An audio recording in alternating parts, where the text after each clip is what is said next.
매주 금요일에는 여의도 씬으로 여러분들 찾아뵙고 있습니다. 오늘도 어김없이 김용남 전 의원님 그리고 김정환 변호사님 두 분 나오셨습니다. 어서 오십시오. 네, 안녕하세요. 네.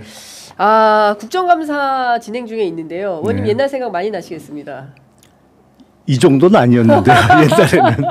아니 월화수목 금금금에다가 요새는 야근 필수 새벽 1시까지 뭐 1시 끝나고 그러더라고요. 예, 어제 행안위 뭐 새벽 1시까지 했다고 그러고 이건 뭐 그냥 너무 피곤하다. 아니 국정감사는 원래 그 뭐 의원뿐만 아니라 특히 보좌진들이 그렇죠. 완전히 그 방전되는 기간이죠. 네. 완전히 방전되는 기간이고 국감이 끝나야 좀 한숨 돌리고 그렇죠. 다른 정책이나 이런 거를 챙겨보게 되는데 제가 말씀드린 이 정도는 아니었다는 거는 요새는 국감장에서 이게 생각지도 못했던 장면들을 너무 많이 보게 돼 갖고 그런 측면에서는 점점 개악이 되고 있구나 그런 생각은 들어요. 현직 검사가 펑펑 울기도 하고. 뭐 공무원분들은 국정감사 굉장히 불편하게 생각하는데 어제 이제 국정감사에서 감사원 국정감사에서 네.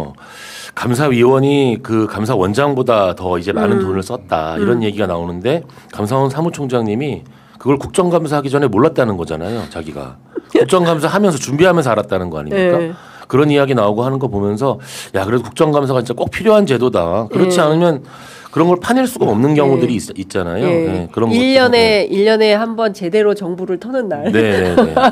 예. 꼭 필요하고 소중한 제도인 것 같습니다. 네, 저희도 소중하게 열심히 취재해서 보도할 수 있도록 광고 먼저 소개하도록 하겠습니다. 오늘 소개할 광고는 삼성 노트북입니다. 강력한 성능의 9세대 인텔 코어 i7 9750H 프로세서가 탑재된 PC인데요. 지금 두 분 앞에 놓여 있는 PC가 바로 그 상품입니다. 램이요, 12g. 그다음에 SSD 512기가 그리고 HDD 1TB가 장착된 상품이고요.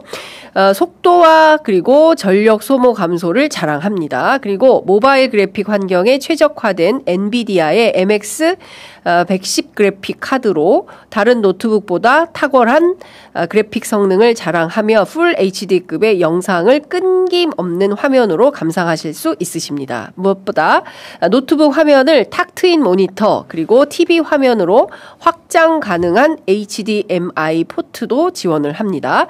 정품 윈도우 11이 설치되어 있어서 주기적인 업데이트도 가능하다고 하고요. 판매처 보증 서비스로 12개월 무상 보증이 되고 택배기사가 방문하여 픽업하는 서비스입니다. A급 리퍼 제품으로 유튜브 전용 링크를 통해서만 핫딜가 노트북이요. 59만 8천 원입니다. 59만 8천 원에 구매가 가능합니다. 판매처 12개월 무상 보증도 가능한 제품이라고 하고요. 구매 고객 대상으로 무선 마우스 사은품도 증정하니까요. 유튜브 더보기창 지금 확인하시고 구매하시기 바랍니다. 어떠세요? 화면은 마음에 드십니까? 화면이 일단 커서 마음에 드네요. 예. 램은 32기가 아닌가요? 조금 전에 제가 뭐라고 읽었어요?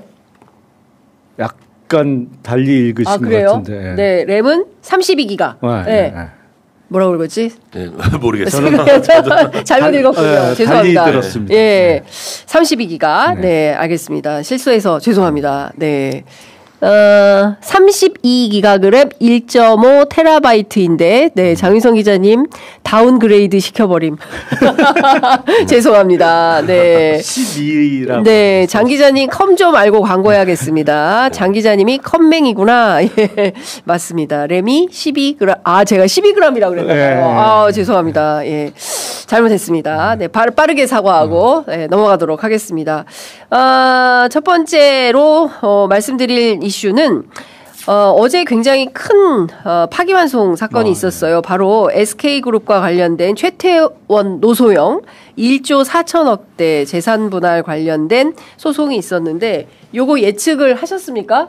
어느 정도는 예측을 했습니다. 그러셨어요. 네, 전 사실 별로 관심이 없었어가지고 이렇게 큰 세 개의 이혼 소송이 있다 정도로만 알고 있었는데요. 예. 아니 왜냐하면 이게 주가하고도 직결될 수 있는 판결이었거든요. 왜냐하면 노소영 관장이 이제 최태원 회장과 이혼하면서 재산 분할을 다투는 거잖아요. 네. 근데 그 재산 분할의 대상이 주로 주식회사 SK 주식이었어요. 네. 그러니까 SK그룹의 지주회사인 것이죠.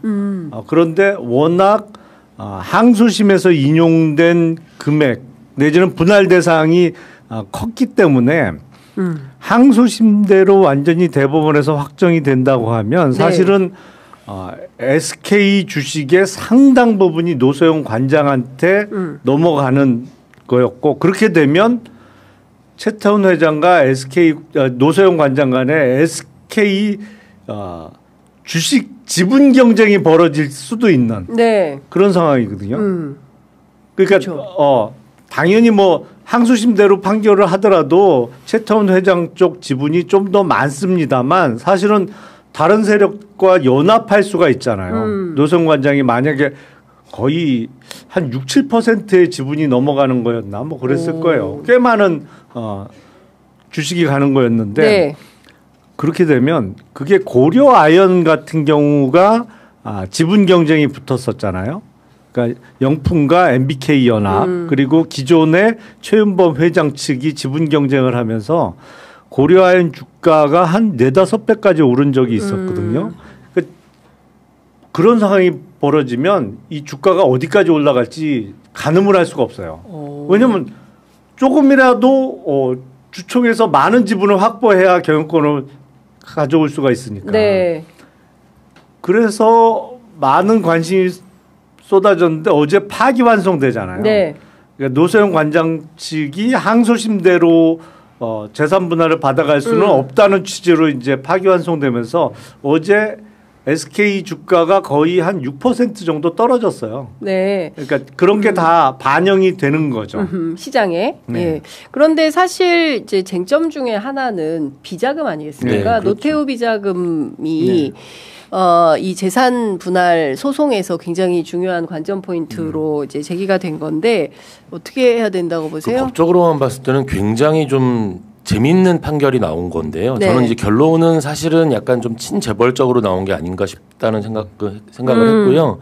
저도 결론은 어느 정도 예측을 했어요. 이대로 그냥 그 1조 원 넘는 돈을 분할로 놔둘 것 같지는 않았는데 이제 그 논거를 어떻게 되느냐의 문제였는데 이게 참 재밌는 게 사실 이혼을 할 때 재산 분할을 하는 거는 그 재산 형성에 기여를 했다는 거거든요. 근데 그 재산 형성에 기여를 한 돈 자체가 불법적 원인이었기 때문에 이거를 반영해 주지 않겠다라는 건데 대한민국에서 이혼 사건에서 재산 분할을 할 때 그 형성의 원인을 따지는 경우는 없는 걸로 제가 알고 있거든요. 그래요? 그렇잖아요. 사실은 그 이혼 같은 경우는 워낙 요즘에 또 주변에서 많기도 하고 그래가지고 기본적인 상담들은 모든 변호사들이 다 이제 재산 분할과 관련돼서 위자료가 어떻고 이야기를 하는데 일단 가장 놀라운 게 그 불법성을 따졌다라는 거는 그러면 사실은 그러면 그 이혼을 할 때 이 돈의 그 자금 출처가 불법적인 거냐 아닌 거냐라는 걸 따진다는 건데 이런 경우는 사실은 없는 일이거든요. 없는 일인데 워낙 특별한 케이스다 보니까 따지게 된 것 같고 또 위자료가 20억 원 책정된 거는 이제 그 판결을 그대로 인정했잖아요. 사실 위자료 20억 원이라는 액수는 일반적 재판에서는 상상할 수 없는 액수입니다.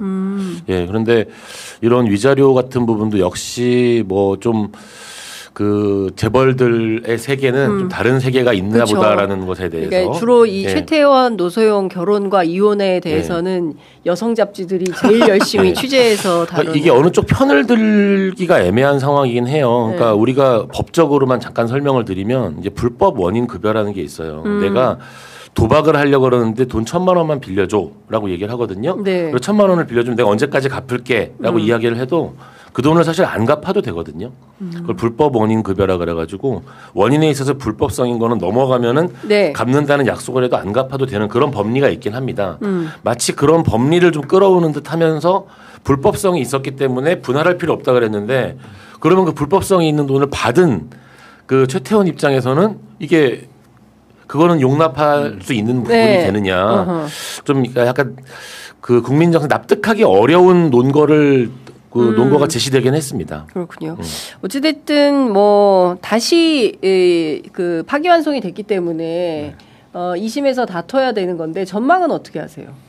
어떻게 될까요? 결국 누가 이길까? 일단 그 노태우 대통령 측 자금 300억 원으로 조성된 부분은 네. 분할 대상이 아닌 네. 거로 정리가 네. 된 거예요. 네. 그러니까 그걸 빼고 그러면 책정을 해야 되는데 그 이혼 사건에서 분할 대상이 되는 거는 혼인 기간 중에 형성된 재산이잖아요. 그러면 300억 부분은 빼고 나머지 최태원 회장의 늘어난 재산, 혼인한 이후에 이혼하기까지 늘어난 재산을 계산을 해야 되고 거기에 노소영 관장이 어느 정도 기여를 했느냐 재산 형성에. 네. 근데 요새 보면 전업주부의 경우에도 대부분 이 정도의 재벌들이 아니면 평범한 사람들은 거의 20년 넘게 살고 뭐 자식 셋 낳고 이렇게 하면 거의 절반 정도 맞아요. 인정을 해줘요. 그러니까 그래도 1심이 600 몇십억 나왔는데 그거보다는 많이 나오겠죠. 네. 대부분 그거보다는 많이 나올 거예요. 하지만 뭐 1조 4천억 같이 거룩한 금액은 아닐 것 같고 네. 그냥 소소하게 몇 천억 정도 되지 않을까? 그리고 이제 네. 소소하게 네. 몇 천억. 그러니까 SK 예. 주식 자체가 뭐 분할 대상이 되는 거는 명확하니까 예. 이제 어제는 그 300억에 대해서 걸 뺐잖아요. 근데 저는 오히려 국민의 한 사람으로서 그 SK 주식 분할이 뭐 얼마 뭐 600억이 되니 얼마가 되니 그 액수보다 그러면 그 노태우 비자금 300억은 최종적으로 어떻게 처리해야 되느냐. 이거를 그럼 그 원인으로서 SK가 성장한 부분에 대해서 이거를 그대로 인정하는 게 맞느냐. 저는 그 의문이 좀 들더라고요. 근데 결국에는 노태우 비자금 환수가 제대로 안 됐다라는 거를 법원이 인정을 해버린 거거든요. 네. 과거에 노태우 비자금 어떤 추징 몰수와 관련된 판례에서 빠진 부분이 있었다라는 거를 전혀 다른 이 이혼 사건에서 인정을 해버린 게 돼버렸기 때문에 이 추징 문제와 관련돼서 정치권에서 뭔가 논의가 또 있지 않을까 좀 그런 생각을 해보고요. 사실은 추징 환수하는 게 맞죠. 네. 댓글창에 네. 국고 환수해야 됩니다. 아니 논리적인 일관성을 유지하기 위해서는 말씀이 맞죠. 과거에 노태우 판결에서 그러면 우리가 그 판결하지 못한 부분이 있었다라는 걸 인정해버린 거거든요. 예. 그러니까요. 어쨌든 이 사건 어떻게 될지 저희가 좀 지켜보도록 하겠습니다. 어제 그제 그러니까 수요일 날 국감장 법사위 국감에서 대법원 현장 국감이 있었는데요. 이 전자기록, 종이기록 얘기가 세게 나오고 있습니다. 그리고 그동안 우리가 몰랐던 새로운 사실들을 알게 됐는데 5월 1일부터 이제 전자기록을 민사사건에서는 이 법원의 그 재판 과정에서 기록으로 볼 수 있었는데 형사의 경우에는 올 10월 10일부터인 거죠. 네. 그러니까 추석 연휴 기간 내내 전자소송 사이트가 막혀 있었어요. 아 그래요. 그거 개편한다고. 오. 근데 조희대 대법원장이 이재명 당시 더불어민주당 대선 후보와 관련된 선거법 위반 사건 파기환송 결정은 5월 1일 날 한 거 아닙니까? 네. 그렇죠. 그러면 이 기록 검토는 그 이전에 했잖아요. 그리고 요 자체에 대한 불법성을 따져야 되는 상황이 된 거 아닙니까, 의원님? 어떻게 보세요? 그러니까 이 부분에 있어서는 네. 그 똑똑한 대법원의 뭐 대법관을 비롯해서 그 연구관들이 대답을 못해요. 그러니까 다 어버버 하더라고요. 국감장에서. 대답할 수가 없어요, 기본적으로. 예. 아니 뭐 언제 그 시간에 다 봤냐? 아니 요새는 종이 기록 안 봐도 된다. 예. PDF 파일화 다 되어 예. 있기 때문에 그거 보면 된다. PDF 파일 보고 재판하는 게 합법이냐? 아니 원칙적으로는 종이 보고 재판하는 게 원칙이다. 그럼 예. 종이 기록을 어떻게 봤냐? 카피해서 봤으면 카피한 거 내놔라? 대답 못하고. 그러니까 이거 외통수에 걸렸어요. 맞아요. 사실은. 완전히 외통수에 걸렸다. 예. 어떻게 보세요? 사실은 그 절차와 관련된 중대한 위법이 있다고 볼 수 있죠. 그런데 이제 종이 기록으로 봐야 하는 것을 사실 그 스캔으로 뭐 봤다라든지 여러 가지 절차에 문제가 있었다라는 점에 대해서 그 절차 위법을 만약에 하나 밝혀낸다고 치더라도 최종적으로 그 절차가 위법이니까 이 판결의 효력을 어떻게 할래라는 판단을 누가 하느냐의 문제거든요. 대법원의 대법원의 판단이었기 때문에 대법원의 판단의 절차에 위법이 있었다라는 판단을 할 수 있는 기관이 없어요. 네. 네. 대법원 스스로가 우리가 잘못했다라고 이걸 철회하지 않는 이상 판단이 안 되는 부분인데 국민 입장에서 속이 터지는 거죠.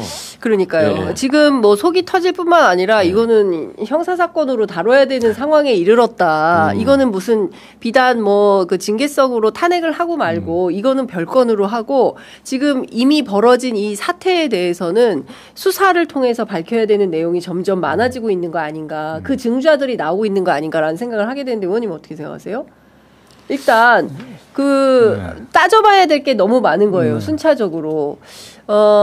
그 대법원이 주장하는 바에 따르면 3월 28일 날부터 이 기록을 봤다는 그렇죠. 주장을 하고 있는 거잖아요.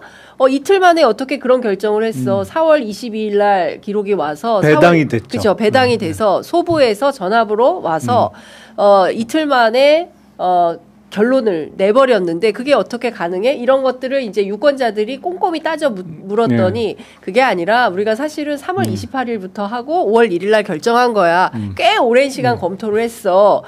그러니까 양해해 이런 주장을 하지만 아니 잠깐만 그게 아니고 더 따져볼 게 있는데 그러면서 하나 지금 다 따지고 있다가 전자기록, 종이기록으로 안 봤으면 그거 불법 여기까지 오게 된 거지 않습니까?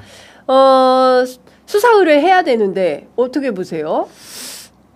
수사가 현실적으로는 가능한가요? 근데 잘 모르겠네. 그러니까. 그거는 사실은 범죄명도 좀 애매하고요. 네.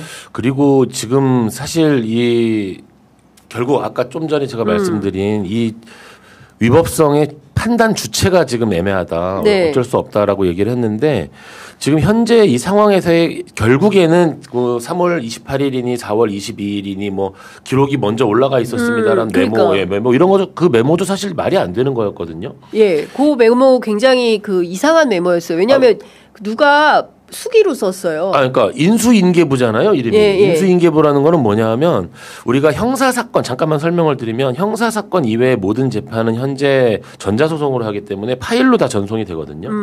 근데 형사사건은 여러 가지 이제 뭐 증거 능력 같은 것들 아직도 종이로 진행을 하고 있고 지금 이제 막 전자소송을 하니 많이 하고 있는 거잖아요. 그 종이로 되어 있는 기록이 그 자체가 다 증거 기록이기 때문에 누락이 되면 안 되니까 주고받을 때 인수인계부를 쓰도록 하고 있어요. 인수인계부는 그야말로 몇 월 며칠 내가 인수받았다 사인만 하면 되는 거예요. 네. 누가 가지고 있다라는 거의 기록인데 거기에 문장이 들어가요. 인수인계부로에. 그러니까 저기 지금 보시는 저게. 근데 저는 궁금한 게 이 가로하고 차 저건 뭐예요?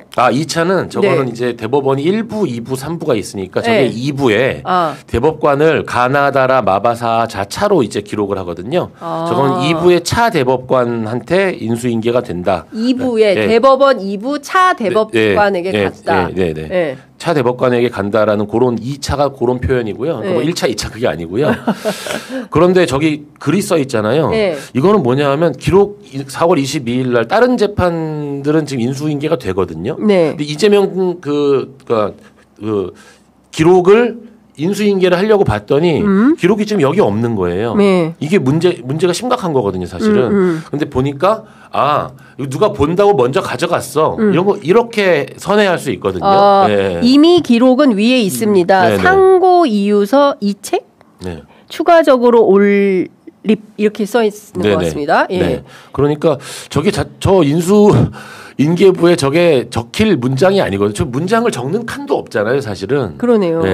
여기 앞서 뭐 여쭤보는 길에 위에 보면은 비고란에서 다른 사건들인데 이게 쭉 숫자가 써 있어요. 요것도 그러면 책이 몇 권이다. 증거 기록이 뭐다 이런 거죠. 책이 몇 권이 14권이 넘어갔다 뭐 이런 거거든요. 가로하고 2는 뭐예요? 그게 뭐 그중에 뭐 2개의 증거 기록 이런 식으로 이제 2개의 증거 기록. 그렇게 책이 14권, 4권, 그러니까 5권 넘어갔다. 이제 그 재판 기록이라는 게 수사 기록이 있고 공판 기록이 있거든요. 그걸 또 분리해 가지고 쓰는 거니까 이제 이런 식으로 기록해서 숫자를 쓰고 사인만 하면 되는 건데 제가 보니까 4월 22일 날 인수인계가 제대로 안 됐다는 뜻입니다, 이게. 그런데 지금 그날 보면 그 법원행정처장하고 선관위원장은 재척 사유로 빠지잖아요. 그래서 모두 14 가운데 12명에게 배당이 됐을 거 아닙니까? 이 종이 기록이. 그러면은 7만 쪽이라고 했으니 누구는 7만 쪽 보고 누구는 7쪽 보고 읽을 수 없으니 공이 7만 쪽을 나눠줘서 똑같이 보고 와서 재판을 해야 되는 거잖아요. 그러면은 다 하면 이게 토탈리 몇 네. 페이지를 복사를 해야 되는 뭐 겁니까? 복사만 해도 며칠 걸린다는 이야기인데 열흘 이상이 걸린다는 거고 예. 일단 한 트럭 분량의 기록이 예. 왔다 고법에서 대법으로 이것까지는 그 법원 행정처에서 인정을 했는데요. 이게 거짓말이 거짓말을 낳고 거짓말이 더 큰 거짓말을 낳고 지금 대법원이 사면 초과에 빠진 것 같습니다. 네. 어떻게 그렇죠. 보세요? 예. 아니 그러니까 그 재판을 받는 당사자들은 다 기록을 판사님들이 꼼꼼하게 읽고 재판을 해줄 거라고 기대를 하잖아요. 그럼요. 당연히 이제 그거를 전제로 하고 그냥 재판에 대한 어떤 권위나 이런 걸 부여를 하는 거죠. 그렇습니다. 근데 현실적으로 대법관들이 그러면 기록을 다 보느냐? 그 이렇게 돌아갔을 가능성이 가장 높아요. 그러니까 어떻게 봐야 돼요? 고등법원의 판결이 나왔잖아요. 네. 그러면 검찰이 상고를 합니다. 상고장을 이제 고등법원에 제출을 하면 기록이 상고심인 대법원에 올라가죠. 일단은. 그래서 올라간 게 3월 28일이에요. 네. 그러면 소송 기록이 대법원에 접수됐으니 그 상고를 한 검찰 측에게 상고 이유서를 언제까지 내라. 네. 그리고 그 상고 이유서에 대한 답변서를 또 피고인 측이 내라라고 이제 기간을 부여하죠. 네. 그렇기 때문에 3월 28일 날 기록은 대법원에 올라갑니다만 그 상태에서는 이른바 가배당이라고 해요. 편의상 그냥 나눠놓는 거예요. 나눠놓지만 실제로 배당은 안 된 거예요. 실제 배당은 언제 되느냐? 상고 이유서와 그 상고 이유서에 대한 피고인 측의 답변서가 대법원에 접수된 이후에 실제 배당은 이루어집니다. 네. 그래서 그 실제 배당이 이루어진 날이 4월 22일인 거예요. 원칙대로 하면 4월 22일 실제 배당이 이루어진 이후에 주심 대법관부터 기록을 보기 시작해요. 예. 맞습니다. 그게 원칙이에요. 그래야 하는 건데 이번에 그래야 되는 거예요. 건데 네. 실제로는 3월 28일 날 대법원의 기록이 올라간 직후에 예. 아마도 누군가의 지시에 의해서 야 기록 갖고 와. 그래서 기록을 누군가 보기 시작했는데 아마도 재판 연구관들이 보면서 검토 보고서를 작성하기 시작했을 가능성이 매우 높고 네. 사실은 대법관들은 그 검토 보고서를 갖고 합의에 들어갔을 가능성이 그 보고서를만 보고 합의에 들어갔을 가능성이 매우 높은 거죠. 일종의 서머리만 보고 시험 네. 본 거네요. 그렇죠. 그러니까 네? 그 대답을 할 수가 없는 거예요. 네. 대법원에서. 사실 우리는 족보만 보고 시험 봤어요. 네. 다 안 봤어요. 그럼 언제 봐? 이거잖아요. 말씀하신 게 뭐 합리적 의심 정도가 아니라 법조계 쪽 사람들은 다 그렇게 생각을 하고 기록을 당연히 다 못 본 거예요. 당연히 볼 수가 없는 거고요. 자, 근데 궁금한 게 예. 7만 쪽이면 서머리하면 몇 쪽으로 나오는 거예요? 검토 보고서는 짧게 나오죠. 굉장히 짧게 검토 나오죠. 보고서를 너무 길게 쓸 수는 네. 없죠. 예. 왜냐하면 검토 보고서 같은 경우는 사실 판결문의 내용은 오히려 검토 보고서에 길게 문장으로 쓴 거고요. 예. 검토 보고서는 그리고 개조식으로 보통 작성을 하거든요. 예. 작성을 할 때 예. 작성하면서 짧게 핵심을 쓰는 거기 때문에 그냥 이번 사건에 같은 경우에도 뭐 4인 사진과 관련된 이야기 몇 가지 쟁점 놓고 이거 원심이 잘못 판단한 거 맞지? 아닌 것 같아. 이런 식으로 아마 이야기를 했겠죠. 근데 그 과정에서 네. 그 과정을 보던 이제 그 대법관 중에서 예. 이런 식으로 우리가 판결을 내려가지고는 국민을 설득할 수도 없고 예. 이거는 전원합의체의 본질에 벗어난 거다라는 거를 두 분의 대법관님이 정말로 그 다수 의견보다 더 긴 네. 그 소수 의견을 남겨 놓았잖아요. 전 그 소수 의견에 이번 전원합의체 사건의 본질이 들어있다고 봅니다. 막 이소부화까지 인용을 하셔가지고 네. 지금 이런 식으로 그 빠르게 진행해가지고 이게 전원합의체 판결에 권위가 있을 수도 없다. 네. 이거는 국민 설득이 안 된다. 잘못된 전원합의체 결정이다라는 이야기를 네. 아예 남겨놓으셨어요 소수 의견에. 그러니까 천대엽 법원 행정처장도 종이 기록이 재판의 효력을 갖는다. 그러니까 기록이 전자 기록은 안 되고 종이 기록이어야 한다. 그래서 그러면 그 종이 기록 어딨냐? 언제 다 프린트해서 다 봤냐?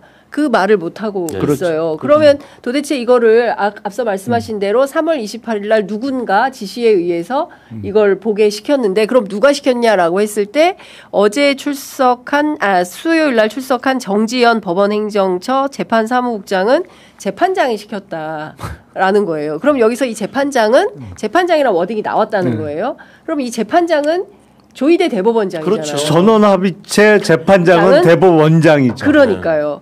그러니까 조희대라는 이름은 안 나왔지만 재판장이라는 세 글자를 통해서 조희대를 확언한 겁니다. 그러면 이 부분에 대해서는 조희대 대법원장이 책임을 져야 되는 거 아닙니까? 그 책임을 지는 거를 법으로는 사실은 만들어 놓은 게 탄핵인 거예요. 그런데 우리가 대통령을 2번 탄핵시키면서 마치 탄핵이 쉽게 이루어지는 걸로 알고 있는데 우리 헌법재판소가 탄핵과 관련된 법리를 탄핵이 굉장히 어렵게 이루어지도록 네. 법리를 만들어 놓는 바람에 사실 이 정도의 중대한 징계 사안이 발생했으면 탄핵이 되는 게 맞거든요. 네. 맞는데 지금 여러 가지 탄핵 사건들에서 웬만한 위법 사유들은 탄핵 사유에 이르지 못했다. 예, 라는 결정들이 계속 나오니까 탄핵을 하는 것 자체가 부담스러운 이런 상황이 돼버린 것도 좀 안타깝죠. 예. 어떻게 보세요? 조희대 대법원장에 대한 탄핵을 오늘 이제 조국 혁신당에서는 저는 탄핵 제도의 존재 이유와 탄핵 사유 이런 것들을 고려를 할 때는 당연히 탄핵 사유가 된다고 봅니다. 이게 탄핵이 고위공직자에 대한 징계거든요. 네. 공직자들 서류 이런 만약에 인수인계부 이런 거 잘못 만들고 이렇게 하면은요 다 예. 징계받아요. 예. 근데 그 징계를 받는데 징계는 그 공직자보다 조금 더 윗선의 공직자들이 결정을 하는 거잖아요. 네. 징계위원회가 만들어지고 최고위 공직자들은 그 징계를 판단할 기관이 없는 거예요. 그러니까 최고위 공직자들에 대한 징계 심사 이게 탄핵의 개념정이거든요. 네. 그렇기 때문에 사실 최고위 공직자가 이런 절차 위반이라든지 어떤 그 위법성이 있는 행위를 했을 때는 당연히 탄핵으로 가는 게 맞는데 네. 여기에 이제 우리 헌법재판소에서 탄핵의 위법성 플러스 중대성이라는 개념을 집어넣습니다. 집어넣어가지고 이게 사실은 노무현 대통령 탄핵 때 들어온 법리인데 그때 뭔가 그 노무현 대통령이 열린우리당 지지 발언을 했을 때 사실 대한민국의 대통령이 정치적 중립을 지킨다고 생각하는 사람이 어디 있어요. 그 자체가 위법하지 않다라고 결론을 내렸으면 괜찮은데 위법한 행위다. 위법한 행위지만 파면에 이를 정도로 중대한 위법이 아니다라는 법리가 나오면서 그 이외에도 한덕수 이번에 그 탄핵 기각 이런 것도 다 위법하지만 중대하지 않다라는 법리가 따라붙어 버리잖아요. 네. 이게 오히려 헌법재판소의 자충수가 돼버렸죠. 그런 문제가 있는 거예요. 지금 다 떠나서 이렇게 되면 조희대를 탄핵할 거냐 이렇게 되면 여기서부터는 또 정치 논리가 그러니까요. 들어와요. 사실은 그래서 되게 복잡해. 아니 우리 김 변호사님은 네, 원칙적으로는 다 원칙적으로 네. 법리적으로 말씀을 해주셨는데 네. 저는 현실 정치를 하는 사람으로서 그러니까, 예. 지방선거 사실상 7개월 남았는데 네. 이게 왜냐하면 대법원장 탄핵 소추 절차에 들어가는 순간부터 온통 대법원장 탄핵 이슈가 블랙홀이 될 거거든요. 맞아요. 보나마나 네. 모든 이슈를 그냥 잡아먹는 블랙홀이 될 텐데 정치적인 득실도 좀 계산을 해봐야 되는 거고. 네. 예. 이 파장도 좀 예측을 해봐야죠. 예. 그러니까 이 재판 진행이 잘못된 건 이게 법관들은 가장 익숙한 게 증거 재판이잖아요. 증거 가져와라. 네. 증거 보자 이거거든요. 네. 만약에 7만 쪽을 복사한 게 있고 본 기록이 있으면 이번 국정감사에서 억울해서라도 들고 왔을 거예요. 억울해서라도 카트 수십 개 끌고 와서 이거 법관들이 본 기록입니다라고 끌고 왔을 거거든요. 그런데 말을 못 하고 있잖아요. 법사위 그 현장 이제 국감 현장에 국민들도 알고 다 아는 거예요. 네. 기록 제대로 보지 않고 재판했다라는 거는 그냥 네. 그 사실인 건데 네. 그럼 이후에 어떻게 진행이 될 거냐라고 예. 했을 때 이 책임을 어떻게 방금 묻게 할 김용남 거냐. 의원님이 중요한 지적을 해주신 예. 거죠. 이거를 정치적인 문제로 넘겼을 때 파장을 어떻게 할 것이냐 그런 문제가 있는 상황인 것 같습니다. 그러니까 여기에서 그냥 다 암암리에 그냥 이렇게 하신 것 같은데 네.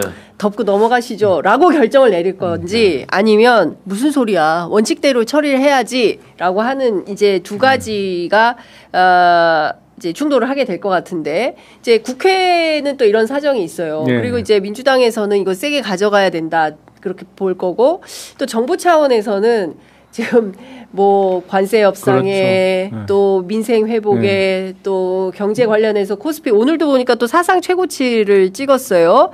아, 그런가요? 잠시만요. 시간이 아까 없어갖고. 저희가 보니까 얼마더라?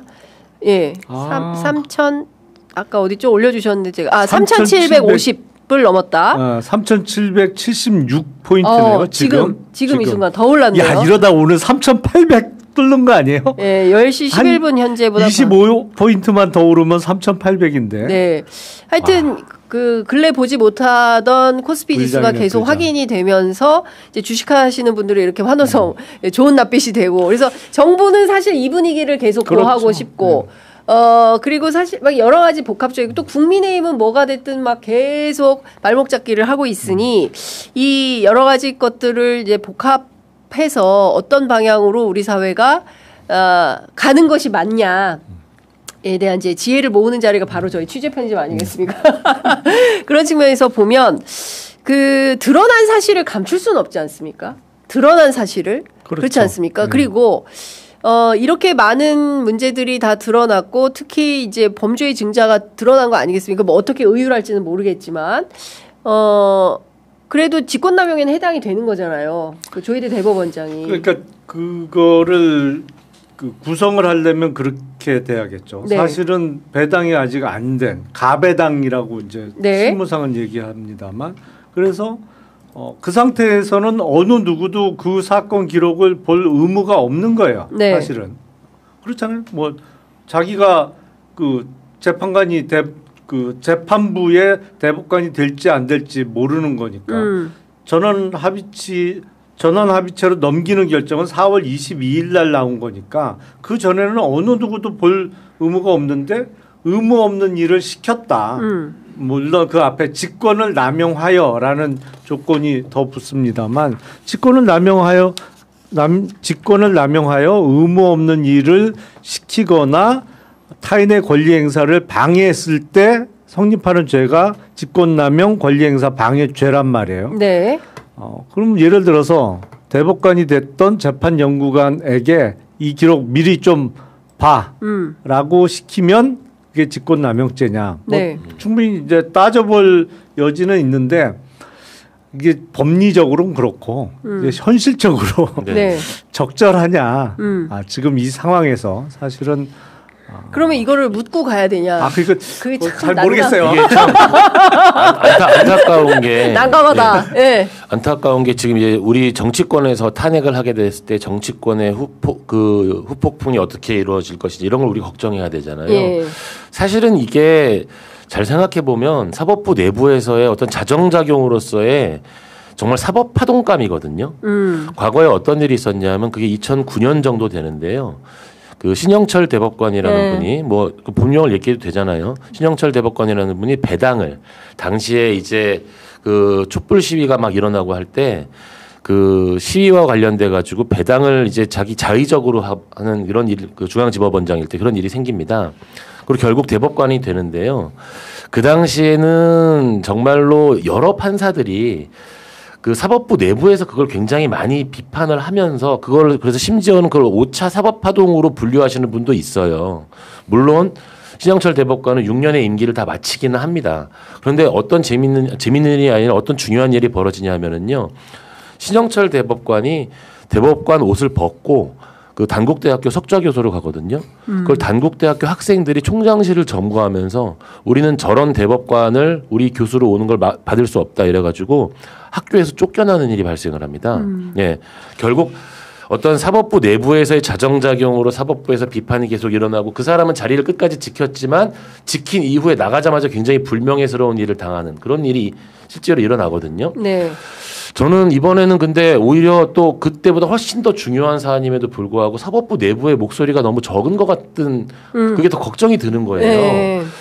불과 10몇 년이 지났는데 지금 현재 그럼 30, 40대 소장 판사들은 그때와는 또 다른 어떤 그 성향인 것인지 걱정도 좀 되고 그 당시에 배당과 관련돼 가지고 분명히 여러 판사들이 내부에서 많은 목소리를 냈거든요. 네. 저는 사법부 내부에서 좀 많은 목소리가 더 나와줘야 되는 상황이라고 생각을 합니다. 네.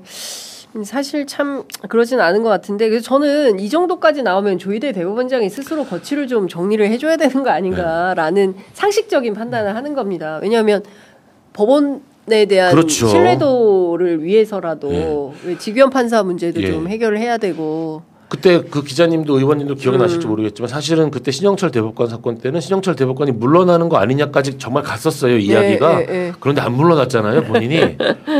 야 이번에는 전혀 물러나실 아니요 그런 역할을 다 하겠다고 오히려. 수요일 날 마지막 마무리 발언에서 그러니까 사실은 그 전에도 제가 그 비슷한 취지의 말씀을 드린 것 같은데 판사 사회 내부적으로 어떤 움직임이 안 보여서 지금 여기서 조희대 대법원장을 상대로 그 과거의 사법파동은 다 판사 내부적으로 이른바 연판장도 돌리고 뭐 그쵸. 대법원장 물러나라라고 주장을 한 사람들이 어느 누구보다도 판사들이 먼저 앞장섰던 것이거든요. 근데 지금은 그런 분위기는 전혀 아니에요. 그래서 지금 이 사태가 더 힘듭니다. 제가 보기에는 더 심각하고요. 그 지난번에 이제 전국 법관 회의 했었지만 뭐 아무런 결론을 못 냈고 뭐 이랬던 거고 법원장 회의에서는 오히려 국회를 상대로 그 내란 재판부 설치가 위법하다, 위헌이다 이제 이런 주장을 했고 또 다른 측면에서는 지금 그 박성재 전 법무부 장관 구속영장 기각한 그 박정호 판사 이 사례를 들어서 사법부의 반격, 법원의 반격이 시작된 거 아니냐, 뭐 이렇게 해석하는 시각도 있는데 의원님은 어떻게 보세요? 의원님부터 하실까요? 사실은 제가 반복적으로 말씀드렸는데 개혁을 하던 어떤 일을 할 때 절대 전선을 넓히면 안 된다라는 말씀을 늘 드렸잖아요. 한 놈만 패야 된다. 얼마 안 됐는데 항상 들었던 거 같아요. 네, 맞아요. 매주 얘기하고 계셔요. 검찰 개혁이 최우선 과제면 검찰 개혁에 집중해라. 이게 이제 사법 개혁이라고 그래서 대법원 내지는 판사들까지 하는 거는 제가 보기엔 정권 초기지만 이거는 벅찰 수 있다, 솔직히. 그러니까 좀 전선을 좁게 집중적으로 해서 하나 하고 일 하나 끝내고 그다음 임무로 넘어가야 되는데 이게 전선이 너무 넓어지는 느낌이 있다라고 말씀을 드렸는데 그 우려가 조금 물론 박정호 판사가 그런 이유에서 영장을 기각했다고는 생각하지 말아야 되겠습니다만 그 불안이 좀 현실화되는 거 아닌가라는 생각이 들어요. 왜냐하면 영장 기각 사유가 제가 보고 기겁을 했어요. 저도 영장 기각 사유가 너무 말도 안 먼저 말씀해 주시면. 아니 영장 기각 사유가 거의 이대로 기소하면 이거 무죄야 이런 취지예요. 그러니까 구속 안 해. 이런 취지란 말이에요. 차라리 도주 및 증거인멸의 염려가 없다라고 기각을 했으면 그렇게 황당하지는 않았을 텐데 이거는 이거대로 기소하면 무죄야. 이거거든. 위법성의 인식 여부를 문제 삼았기 때문에. 근데 과연 그 기각 사유가 타당한가? 아니 비상계엄이 반헌법적이고 위법한 거를 몰랐을 수 있었다? 그것도 딴 사람도 아니고 법무부 장관이? 일반 시민도 다 알았는데. 그러니까요. 아이들도 다 알았던. 이건 좀 상식에 반하는 이유 아닌가? 그러니까요. 그런 생각이 들어요. 어떻게 보세요? 저는 그 구속 기각 사유를 듣고 정말로 너무 놀란 것을 넘어서서 큰일 났다는 걱정까지 들었습니다. 이 위법성의 인식을 간단하게 지금 잠깐 이걸 방송을 보시는 분들은 설명을 드리면 범죄라는 것이 이제 구성 요건, 이 범죄가 성립했다. 이건 행위를 판단하는 거고요. 위법성의 인식은 이 행위자가 행위자를 판단하는 거예요. 그 행위 자체를 판단하는 게 아니라 행위자가 이 행위가 범죄가 된다라는 사실을 알고 있었느냐라는 부분에 대해서 나는 이 행위가 범죄가 되는 거라고 생각을 못했다라는 것에 정당한 이유가 있으면 범죄가 되지 않는다 이거거든요. 그러니까 우리가 이제 판례 같은 경우를 보면은 예컨대 총포를 함부로 쏘면 안 되는데 나는 멧돼지를 잡기 위해서 총포를 쐈어. 그러면 이제 근데 그거를 자기가 멧돼지를 잡기 위해 쏴도 되느냐 공무원에게 물어봐요. 근데 공무원도 그렇게 되는 줄 안 거예요. 그래 그럼 멧돼지 잡기 위해 그 총 쏘셔도 됩니다.라고 해서 총을 빵 쏘니까 이제 기소가 됐거든요. 총포 사용료 위반으로. 그런데 얘가 공무원한테 물어봤잖아요. 즉 위법성의 인식이 이제 없다고 무죄가 되는 가장 대표적인 게 예. 법률 자문을 받는 겁니다. 이제 제가 쉽게 설명을 드리면 그럼 박성재 장관은 누구에게 법률 제 자문을 말이 받는 그거예요. 겁니까? 그거 제 말이 그거예요. 누구한테 물어봤습니까? 그러니까 위법성의 인식이라는 건 행위자에 대한 판단이기 때문에 그 행위자가 어떤 사람이고 어떤 능력을 가졌는지가 굉장히 중요한 거거든요. 네네. 박성재 장관이 법무부 장관이 아니라 다른 공직에 있는 사람이라면 이게 내가 법과 관련된 걸 잘 몰랐으니까 네. 이게 위법성의 인식이거든요. 네. 박성재 장관은 자기가 자문을 줘야 되는 사람인 거예요. 그러니까 예를 들어서 송미령 장관이 아니 내가 네. 이거 위법한지 아닌지 잘 몰라가지고 네, 네, 네. 박성재 장관한테 물어봤더니 박성재 장관이 법무부 장관 괜찮아. 그러면은 송미령 네. 장관 위법성 인식이 없는 거예요. 네, 네, 그게 네. 되는 건데 이 네, 사람은 법무부 장관이란 말이에요. 네네네. 이 말이 안 되는 거예요. 고검장 출신이에요. 저 심지어 어떤 걱정까지 했냐면 얘들이 이 내란 자체의 범죄성을 네. 방금 김용남 의원님이 걱정하신 것처럼 범죄성 자체를 아마 미수 수준에 또는 불능범 미수? 수준, 미수나 불능범 수준으로 인식하는 게 아닌가. 이게 무슨 내란이야. 네. 정쟁이지. 이게 이런 뭐냐, 생각. 제가 너무너무 걱정이 됐던 예. 게 이거거든요. 나는 쟤를 죽이고 싶어. 죽이고 싶은데 어떻게 죽이고 싶냐 하면 설탕을 많이 먹여가지고 당뇨 걸려서 죽이고 싶어. 그래서 설탕을 막 먹여요. 네. 이 범죄가 됩니까? 안 되거든요. 예. 이거는 불능범이라 그래가지고요. 예. 설탕을 많이 먹인 것 뿐이지 범죄는 안 되는 거거든요. 예.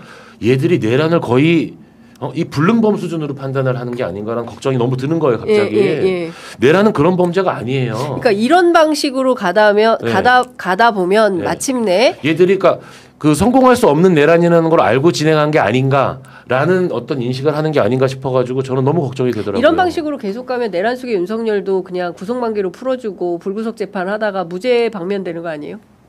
아니 그러니까 이른바 경고성 계엄이었다라는 네.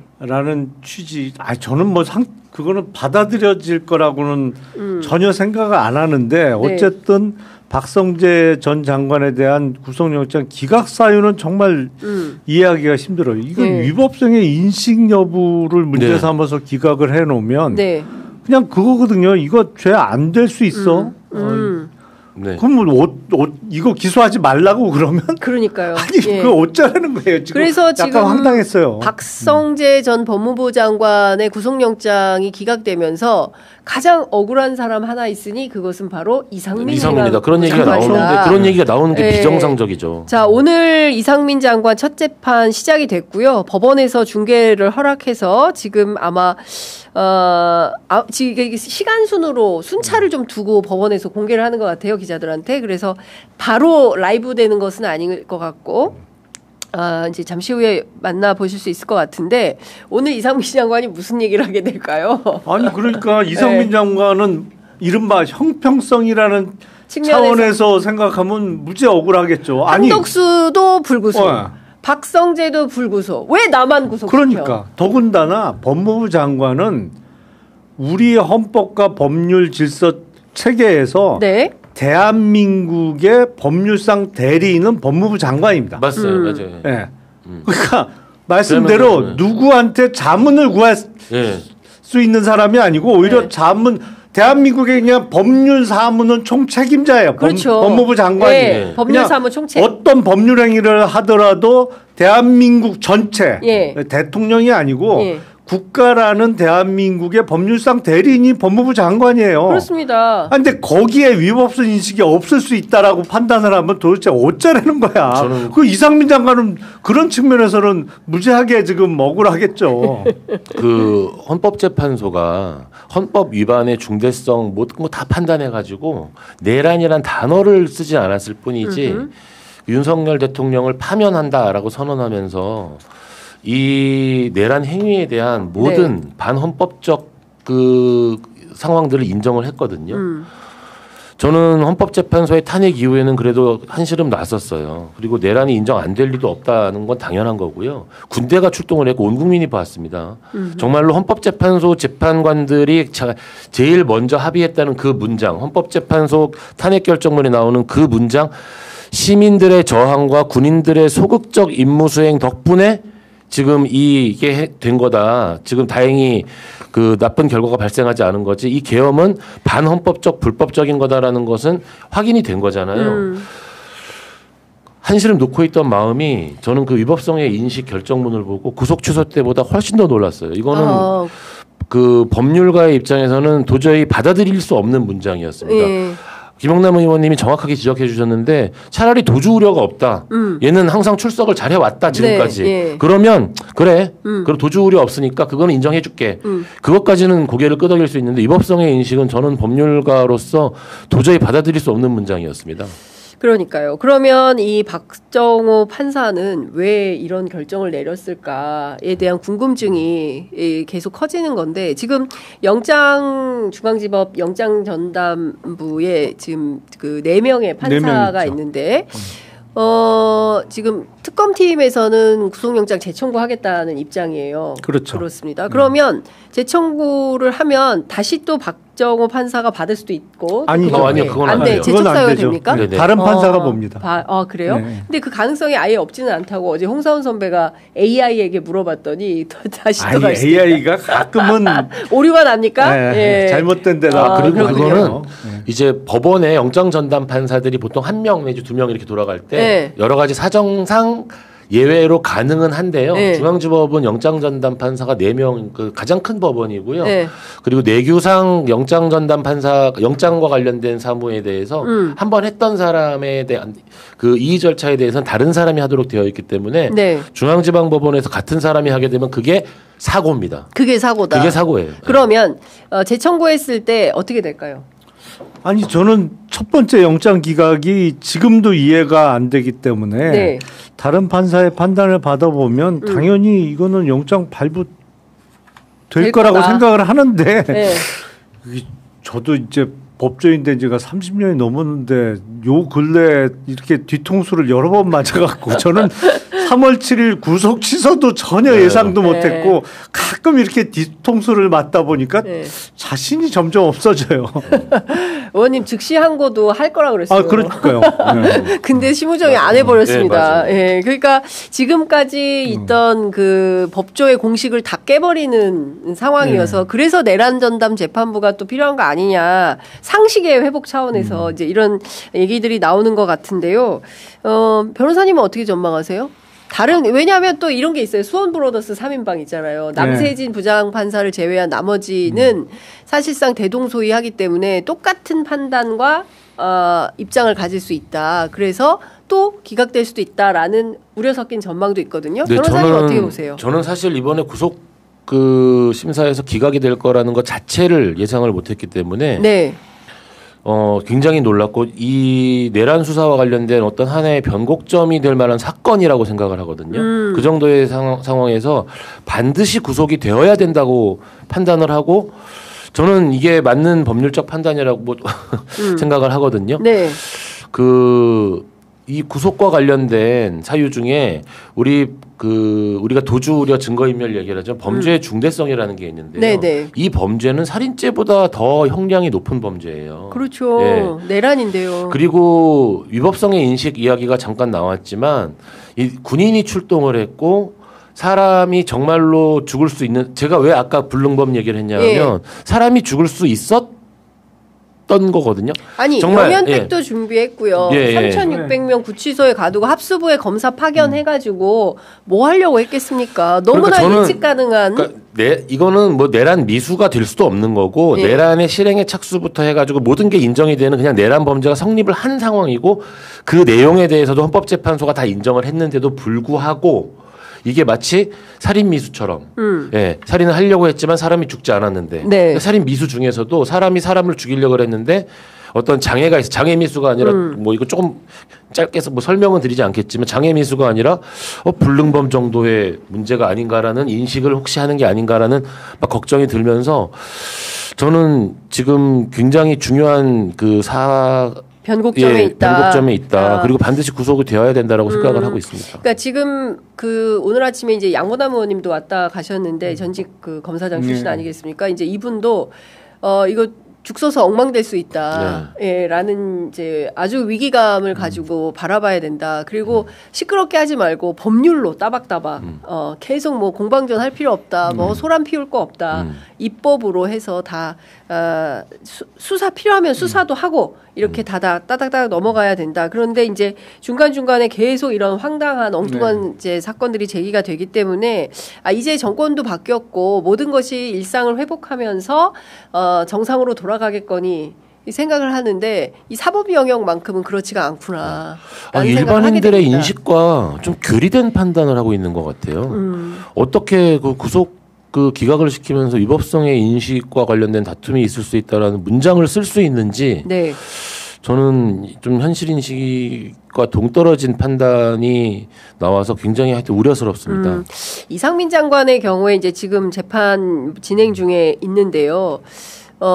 시정일관 거짓말 했었잖아요. 헌법재판소에 출석해서도 국회에 나와서도 이제 위증 계속 한 건데 그 CCTV 보니까 뭐 한덕수 총리하고 오래 얘기하더만요. 심지어 저는 그 웃는 장면 너무 소름 끼쳤는데 뭐 오늘 법정에서는 개심하여 마음을 바꿔서 진실을 고백할까요? 아니면 어떻게 할 거라고? 아유, 그럴 리가요. 이미 이상민 전 장관을 비롯해서 내란으로 기소된 사람들은 정말 그 희망의 불빛을 본 거예요.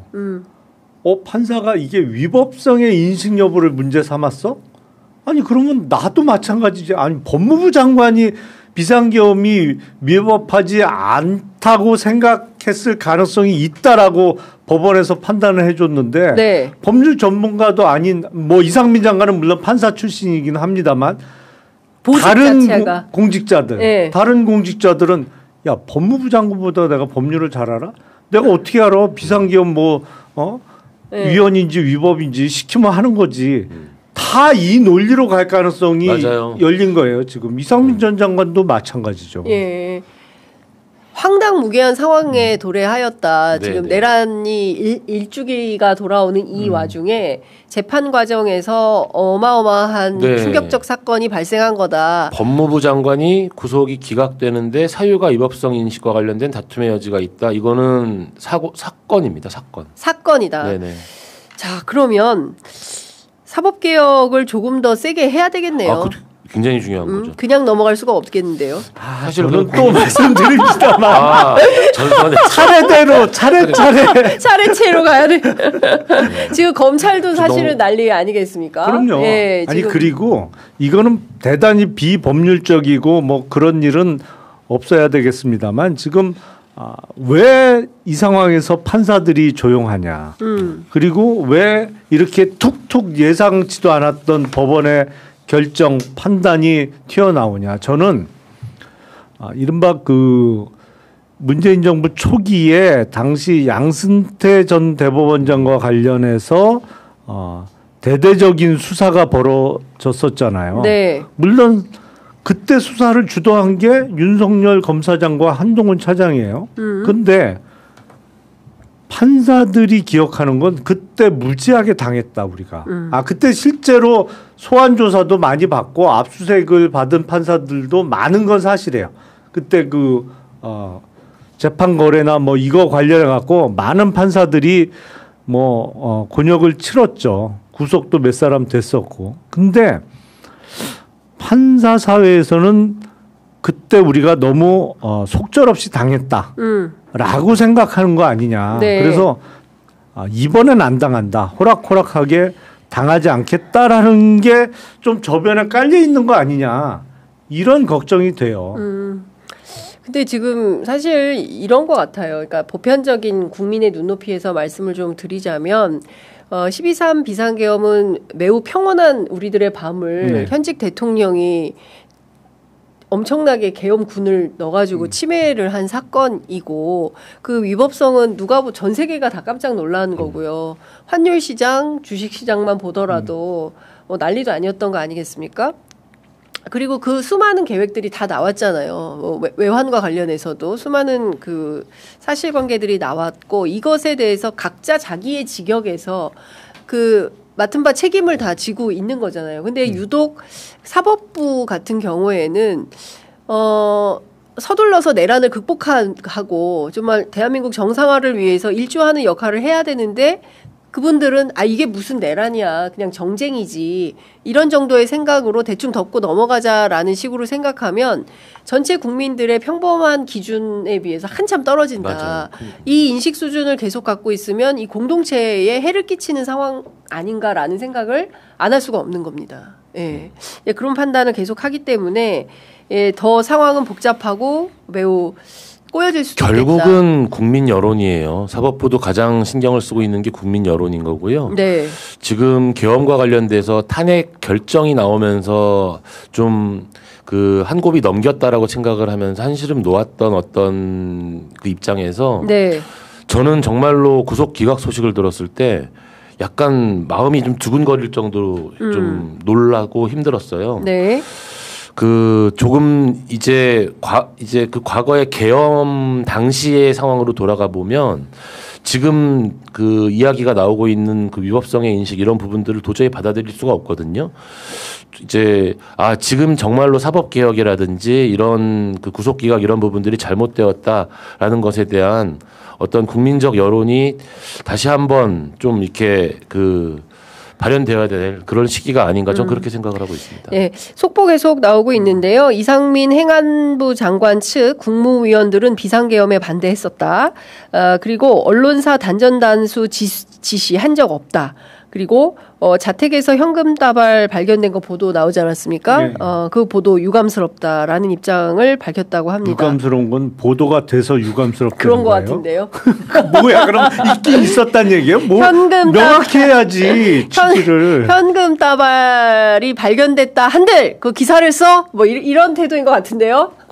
그게 말이 돼요? 말도 안 되는 소리를 하고 있는 겁니다.